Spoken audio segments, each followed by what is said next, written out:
आज हम शिव पुराण की उन गहराइयों में उतरने वाले हैं जो सिर्फ कहानियां नहीं, बल्कि हमें जीने का एक तरीका सिखाती हैं।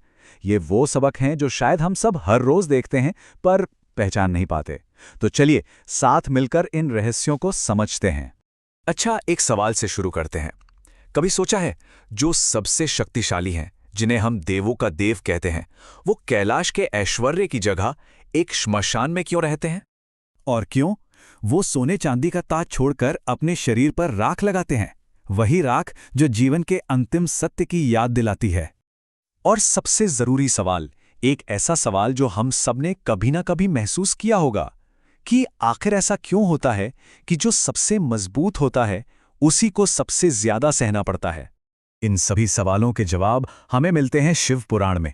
लेकिन देखिए, ये सिर्फ धर्म की किताब नहीं है, ये तो जीने का एक तरीका है। ये हमें सिखाता है कि कैसे दर्द को ताकत में बदलना है, कैसे अपने अहंकार को मिटाना है और कैसे अपनी जिम्मेदारियों का बोझ उठाना है। तो हमारी पहली सीख है संयम की शक्ति।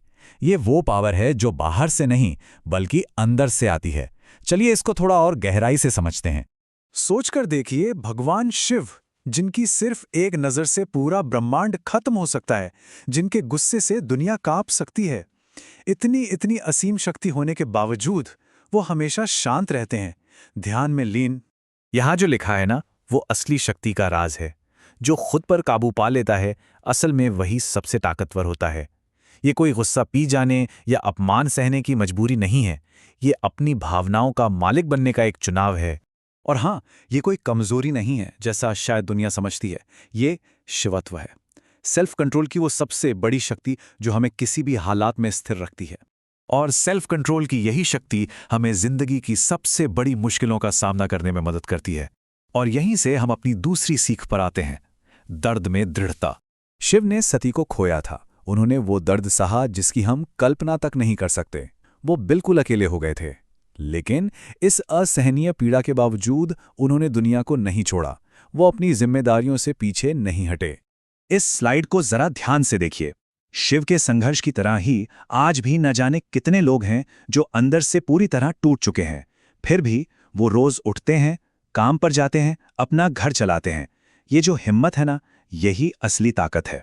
शिव पुराण हमें एक बहुत जरूरी बात सिखाता है, टूट जाना गलत नहीं है। इंसान है, टूटेंगे ही, लेकिन उस दर्द की वजह से रुक जाना, वो गलत है।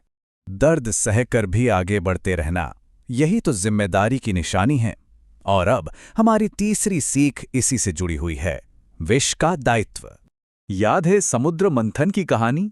जब मंथन हुआ तो हर देवता और असुर अमरता का अमृत चाहता था, लेकिन जब सबसे खतरनाक विष हलाहल निकला तो उसे लेने कोई आगे नहीं आया।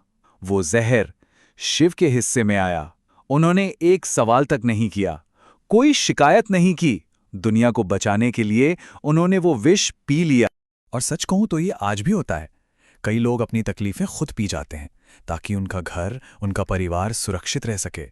वो चुपचाप हर मुश्किल को सह लेते हैं, क्योंकि कुछ जहर नीलकंठ बनने के लिए सहने ही पड़ते हैं। यही वो त्याग है जो एक साधारण इंसान को भी असाधारण बना देता है। लेकिन ये सारी जिम्मेदारियां उठाने के लिए, ये जहर पीने के लिए इतनी शक्ति आती कहां से? शायद एकांत से। और अब हम अपनी चौथी सीख पर आते हैं, जो हमें अकेलेपन का सही मतलब समझाएगी। शिव हमेशा से अकेले रहे हैं, कैलाश के बर्फीले पहाड़ों पर, गहरे ध्यान में। लेकिन उनका ये अकेलापन कोई मजबूरी नहीं, बल्कि उनका चुनाव है। वो कमजोर नहीं है, असल में उनका यही एकांत उनकी सबसे बड़ी शक्ति का सोर्स है। ये हमें सिखाता है कि अकेलापन अंत नहीं होता, ये तो तैयारी होती है। बाहरी दुनिया के शोर से दूर खुद को अंदर से जानने की, और आने वाली हर चुनौती के लिए खुद को और भी ज्यादा मजबूत बनाने की तैयारी।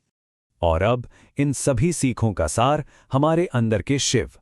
तो चलिए एक पल के लिए सोचते हैं, अगर शिव, जो इस पूरे ब्रह्मांड के स्वामी हैं, वो सब कुछ सहकर भी शांत रह सकते हैं, तो क्या ऐसा नहीं हो सकता कि हमारे दर्द का भी कोई गहरा उद्देश्य हो?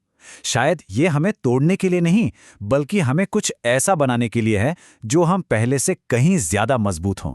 पता है, शिव पुराण हमें भगवान बनना नहीं सिखाता, ये हमें सिखाता है कि इंसान रहते हुए भी कैसे अडिग रहा जाए, कैसे हर तूफान में स्थिर रहा जाए।